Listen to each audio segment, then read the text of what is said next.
ওম শ্রী পরমাত্মনে নমঃ। আজ গীতার তৃতীয় শ্লোকটি পাঠ করে শোনাব। পশ্যৈতাং পাণ্ডুপুত্রানামাচার্য মোহিতং চমুম বূঢ়াং দ্রুপদপুত্রেণ তব শিষ্যেন ধীমতা।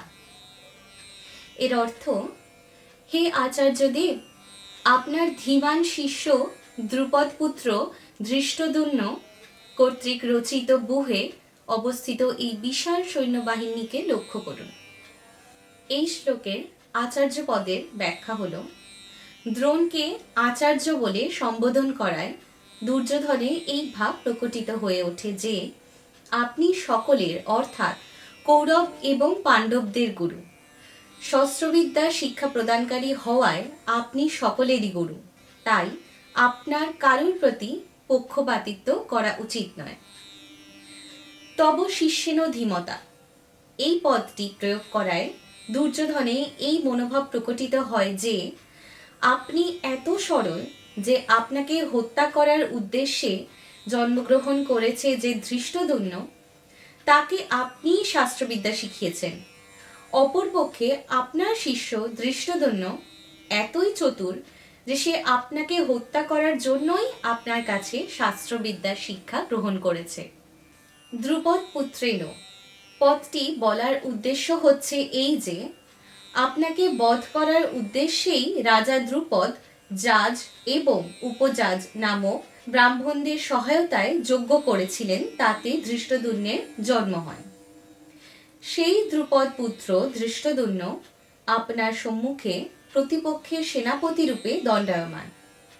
দুর্যোধন এইখানে দ্রুপদ পুত্রের স্থানে ধৃষ্টদ্যুম্ন বলতে পারতেন, কিন্তু দ্রোণাচার্যের সঙ্গে দ্রুপদ রাজার যে শত্রুতা ছিল সেই শত্রুতাকে স্মরণ করাবার উদ্দেশ্যেই দুর্যোধন এখানে দ্রুপদ পুত্রেণ শব্দটি ব্যবহার করেছেন। উদ্দেশ্য এই যে এখন সেই শত্রু সংহার করার উপযুক্ত সময় এসেছে। পাণ্ডুপুত্রানাম এতাং বূঢ়াং মোহিতং চমুং পশ্য। দ্রুপদ পুত্র রচিত ব্যূহে দণ্ডায়মান এই বিশাল সৈন্য সমূহকে দেখুন, অর্থাৎ যে পাণ্ডবগণ অতি স্নেহভাজন সেই পাণ্ডবগণ আপনার বিপক্ষে বিশেষভাবে আপনারই হত্যাকাঙ্ক্ষী দ্রুপদ পুত্রকে সেনাপতি নির্বাচন করে বহু রচনা করার অধিকার দিয়েছে। যদি পাণ্ডবগণ আপনাকে শ্রদ্ধা করত, তাহলে যে ব্যক্তি আপনাকে বধ করার জন্য উৎসুক তাকে তাদের সেনা দলে সেনাপতি হিসাবে নির্বাচন করত না, এতটা অধিকার তাকে দিত না। কিন্তু সবকিছু জেনেও ওরা ধৃষ্টদ্যুম্নকেই সেনাপতি পদে বসিয়েছে। কৌরব সেনার থেকে পাণ্ডব সেনার সংখ্যা যদিও কম, অর্থাৎ কৌরব সৈন্য ছিল 11 অক্ষৌহিনী এবং পাণ্ডবদের সৈন্য ছিল মাত্র 7 অক্ষৌহিনী, তা সত্ত্বেও দুর্যোধন পাণ্ডবদের বিশাল সৈন্য সংখ্যা বলেছেন। পাণ্ডব সৈন্য বিশাল বলার দুটি তাৎপর্য ছিল। এক, পাণ্ডব সৈন্য এমনভাবে ব্যূহ সজ্জিত ছিল যে দুর্যোধনের নিকট সেই অল্প সংখ্যক সৈন্য অনেক বেশি বলে প্রতিভাত হয়েছিল। দ্বিতীয়, পাণ্ডব সৈন্যে সকলেই এক মতাবলম্বী ছিল। এই ঐক্য থাকায় পাণ্ডবদের অল্প সংখ্যক সৈন্যও শক্তি ও উৎসাহে অনেক বেশি বলে মনে হতো।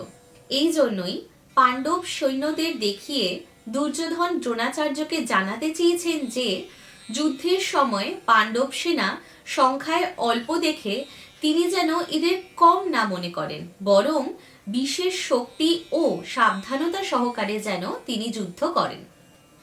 পাণ্ডবদের যিনি সেনাপতি তিনিও দ্রোণাচার্যেরই শিষ্য, কাজেই তাকে হারানো তার পক্ষে খুব বেশি কিছু নয়।